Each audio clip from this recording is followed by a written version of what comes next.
The Oath of the Riverstone. In the days when the kingdom of Misthalen still measured time by the ringing of chapel bells and the turning of mill wheels, there lay a humble crossing along the River Lum. It was called Lumbridge, a place of wheat fields and low stone walls, where smoke rose gently from hearth fires and the sound of anvils carried on the wind. Travelers dismissed it as small and unimportant, yet the old scribes knew better. Great things, they said, often began in quiet soil. At the heart of the town stood the castle, square, stout, and unadorned. Its stones were weathered, but loyal. Within those walls ruled Duke Horatio, a man of calm judgment and steady voice. He governed not with cruelty nor grandeur, but with patience, and for this the people loved him. Each morning, farmers crossed the wooden bridge over the river to bring grain. Fishers hauled silver-scaled trout from the waters, and guards kept watch along the roads that led north to Varrock and south toward the marshes. Beyond the town's southern edge stretched the Lumbridge Swamp, a place feared by children and respected by wise men. The ground there breathed with fog, and the reeds whispered secrets older than the kingdom itself. Will-o'-wisps danced at dusk, and the croak of unseen creatures echoed through the mire. Many who entered without purpose were never seen again, yet the swamp also guarded ancient paths, routes known only to druids and those desperate enough to seek them.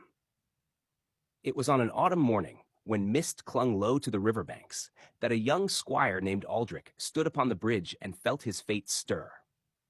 He had been born in Lumbridge, raised among its chickens and wheat fields, trained in the castle yard with wooden sword and bruised pride. He had dreamed of knighthood, though no great war had yet called him north. Still, the land had begun to feel uneasy. Traders spoke of shadows near the swamp, of bones found half buried in the mud, and of something stirring beneath the old stone ruins west of the fields. When Duke Horatio summoned Aldrich to the castle hall, the torches burned low despite the hour. The Duke stood beside a map laid across the oak table, the same lands Aldrich had known all his life, now marked with inked circles and wary notes. "There is a relic," the Duke said quietly, "older than Lumbridge, older than Misthalen itself. The Riverstone. It was set near the swamp long ago to bind the land and keep darker powers at bay. That binding weakens." Aldrich swallowed. "And you would have me find it, my lord?" "I would have you swear an oath," the Duke replied. "To walk the old paths, cross the swamp, and restore what was broken. Not as a knight, yet, but as a son of this land." Aldrich knelt. The oath came easily. He left at dawn, carrying little more than a sword, a loaf of bread, and the Duke's seal. The fields gave way to twisted trees, and soon the firm ground softened beneath his boots. The swamp greeted him with silence too deep to be natural. He followed half-sunken stones, remnants of a forgotten road, until he reached a ring of ancient pillars wrapped in moss. There, half buried in the earth, lay the Riverstone, cracked, dim, and cold.